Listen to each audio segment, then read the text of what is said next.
Cooking channel में आप सबको खुशामदीद। उम्मीद करती हूँ कि आप सब खैरियत से होंगे। अल्लाह के फजल से मैं भी खैरियत से हूँ। तो आज की जो मैं रेसिपी लाई हूँ, बड़े ही ज़बरदस्त ब्लैक चने के पुलाव की रेसिपी लाई हूँ। ब्लैक चने का पुलाव देखिए माशाल्लाह से खिले खिले से चावल, कोई दाना जुड़ा हुआ टूटा हुआ नहीं है। तो माशाल्लाह से बहुत ही मज़ेदार जो है ना हमारा पुलाव बनकर तैयार हो चुका है, ब्लैक चने का पुलाव।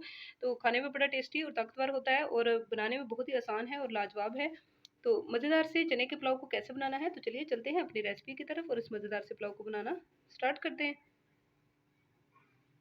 बिस्मिल्लाहिर्रहमानिर्रहीम। काले चने का पुलाव बनाने के लिए मैंने यहाँ प्याज ले लिए हैं। एक मैंने प्याज ले लिया है दरमियानी साइज़ का, और साथ में इसमें मैंने 1.5 चम्मच जो है वो ऑयल का शामिल कर लिया है। साथ में क्या चीज़ ऐड करूँगी, तो उसके साथ मेरे पास है गरम मसाले साबुत, जिसमें मैंने जो है ना जीरा ले लिया है, इसमें मैंने काली मिर्चें ले ली हैं, बड़ी इलायची ले ली है, बादियान का फूल ले लिए हैं, दालचीनी ले ली है, छोटी इलायची ले ली है। तो ये सब चीज़ें मैंने ले ली हैं, जावित्री ले ली है थोड़ी सी। तो ये सब चीज़ों को मैं ऐड कर लूँगी और अच्छी तरीके से इसको भून लेंगे, कड़कड़ा लेंगे, ताकि इसका फ्लेवर अच्छी तरीके से इन्हांस हो जाए। देखिए ये इनका कलर जो है वो चेंज हो चुका है। तो अब इसमें मैं क्या चीज़ ऐड करूँगी, तो अब इसमें मेरे पास है लहसुन अदरक का पेस्ट। तो लहसुन अदरक का पेस्ट जो कि मैंने 1 चम्मच ले लिया है, उसको भी शामिल कर देंगे। तो लहसुन अदरक के पेस्ट को मैंने शामिल कर दिया है। और क्या चीज़ ऐड होनी है वो भी बताती हूँ, तो प्लीज़ रेसिपी को लाइक ज़रूर कर। लहसुन अदरक के पेस्ट को मैंने भून लिया है। तो अब इसमें क्या चीज़ ऐड करूँगी, अब मेरे पास टमाटर है और सब्ज़ मिर्चें हैं, उसको भी शामिल कर दूँगी। एक मैंने टमाटर ले लिया और सब्ज़ मिर्चें ले ली हैं। इसमें जो मसाले हैं स्पाइसी में बहुत कम जो है ना डाले जाने हैं, बहुत कम मैं इस्तेमाल करूँगी, क्योंकि बच्चों ने खाना है, तो बच्चे जो है ना फिर ज़्यादा स्पाइसी, ज़्यादा मिर्च मसाले नहीं खाते। आप चाहें तो आप ज़्यादा स्पाइसी भी खा सकते हैं। ये मैंने जो काले चने का सालन है जिसकी मैं रेसिपी दे चुकी हूँ, तो वो बनाया था। तो वो जो चने जैसे बच जाते हैं ना, तो वो मैं ऐड कर रही हूँ इसमें। तो देखिए टमाटर सब्ज़ मिर्चें भी मैंने ऐड कर ली है। तो अब मैं क्या चीज़ इसमें ऐड करूँगी, अब मेरे पास स्पाइसी देख लेते हैं। 1 टीस्पून इसमें मैंने नमक ले लिया है, जो ना हाफ़ टी स्पून से थोड़ी सी कम सुरख मिर्च पाउडर ले लिया, क्योंकि ये तीखी बहुत ज़्यादा है, इसलिए कम इस्तेमाल कीजिएगा। चुटकी भर इसमें मैंने काली मिर्च पाउडर ले लिया, चुटकी भर जो है ना कुटी हुई मिर्च ले लिया है, और हाफ़ टी स्पून इसमें मैंने गरम मसाला पाउडर ले लिया, 1 टीस्पून इसमें मैंने जो खुश्क धनिया पाउडर है वो ले लिया। सब चीज़ों को डाल दिया। अब हल्का सा पानी का छींटा लगाएँगे, ताकि मसाले जो हैं स्पाइसेस हैं हमारे वो जले ना। इसमें मैं दही जो है वो ऐड कर लेती हूँ। दही तो मैंने 2 चम्मच ले लिए हैं, तो दही को भी ऐड कर लेंगे। तो दही को भी अच्छी तरीके से मिक्स कर, देखिए मसाला जो है मैंने भून लिया है, मसाला भून गया अच्छी तरीके से। तो अब इसमें जो है ना 1 कप जो है मैंने चने ले लिए हैं। चने जो सालन से जैसे निकले हुए थे चने, तो काले चने का सालन बनाया था, तो वो बच गए थे, तो वो मैंने शामिल किए। 1 कप चने हैं, तो बहुत ही मज़े का डिलीशियस जो है ना ज़बरदस्त सा पुलाव इसका बनकर तैयार होता है।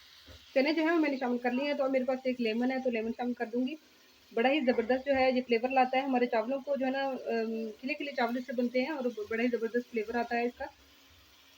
तो ये देखिए एक मैंने लेमन जो है वो शामिल कर दिया है। तो अब इसको भूनने का, बस ज़्यादा भूनेंगे नहीं, क्योंकि चने जो हैं वो ऑलरेडी पके हुए हैं, गले हुए हैं। तो बस ज़्यादा इसको नहीं भूनना, बस थोड़ा-सा भूनना है। फिर उसके बाद आधा किलो में चावल मैं बना रही हूँ, तो आधा किलो के हिसाब से पानी लेना है। जैसे 1 गिलास या 1 कप चावल हैं, तो आपने 2 कप लेने हैं, लेकिन 2 कप से थोड़ा-सा कम ही लीजिएगा। चलिए अब पानी इसमें जो है वो शामिल कर देते हैं। पानी कितना देना है, तो पानी इसमें मैं ये देखिए 1 गिलास मैंने 1.5 गिलास मैंने चावलों का लिया था, तो उस हिसाब से मैं पानी शामिल कर रही हूँ। मैंने ढाई गिला जो है ना 3 गिलास पानी नहीं लिए, मैंने 2 गिलास और थोड़ा-सा गिलास ऊपर पानी लिया है। तो चावल मैंने भिगो दिए हैं, 10 से 15 मिनट हो चुके हैं चावलों को भीगे हुए। तो अब जैसे ही पानी में बॉयल आएगा, तो फिर इसमें भीगे हुए चावल जो है वो शामिल कर देते हैं। ये पानी जो है हमारा चावलों का पकना स्टार्ट हो गया। तो अब इसमें मेरे पास अचार है, कुछ जो है ना 1 लेमन है और थोड़ा-सा आम का अचार है, इसको शामिल कर देते हैं, क्योंकि चने के पुलाव में ये अचार जो है ना इसका फ्लेवर बड़ा ही ज़बरदस्त लगता है, बड़े ही टेस्टी बनकर तैयार होते हैं। तो चलिए अब इसमें चावल शामिल कर लेती हूँ। अब इसमें चावल शामिल कर लेती हूँ। देखिए जो मैंने 1.5 गिलास के यानी आधा किलो चावल है मेरे पास, मैंने 10 से 15 मिनट हो गए थे इसको भिगो के रखे हुए चावलों को। तो देखिए चावल जैसे पकना स्टार्ट हुए, तो अब जैसे इसका पानी जो है ना खुश्क होगा, अब इस स्टेज पर आप इसमें चख सकते हैं नमक पर जो भी आपने डाली हो, कम या ज़्यादा हो, वो ऐड कर सकते हैं इसमें। तो जैसे इसका पानी खुश्क होगा, तो इसमें मैं दम दे दूँगी। चावलों का पानी जो है वो तकरीबन खुश्क हो चुका है। तो ये देखिए खुश्क हो चुका है, बिल्कुल हर चीज़ परफेक्ट है। तो अब इसमें जो है ना सब्ज़ धनिया ऊपर से मैं डाल दूँगी। तो सब्ज़ धनिया डाल के तो इसको फिर जो है ना दम दे देंगे। सब्ज़ मिर्चें 2 डालेंगे और सब्ज़ धनिया डालेंगे, फिर इसको मैं दम दे देती हूँ। 10 मिनट हो चुके हैं, तो लीड अपना जो है ना उठाते हैं। तो माशाल्लाह से देखिए माशाल्लाह ज़बरदस्त खिले-खिले से चावल बन चुके हैं। तो ये देखिए कितने ज़बरदस्त से खिले-खिले से चावल बने। हालाँकि ये कोई अच्छी क्वालिटी के ज़्यादा नहीं थे, ये दरमियानी क्वालिटी के थे। तो इनको कैसे ज़बरदस्त सा बनाना है, ये देखिए आप देख सकते हैं इसको, कि माशाल्लाह से एक-एक दाना जो है ना खिला-खिला सा है, बिल्कुल भी चावल टूटे नहीं हैं, जुड़े नहीं हैं।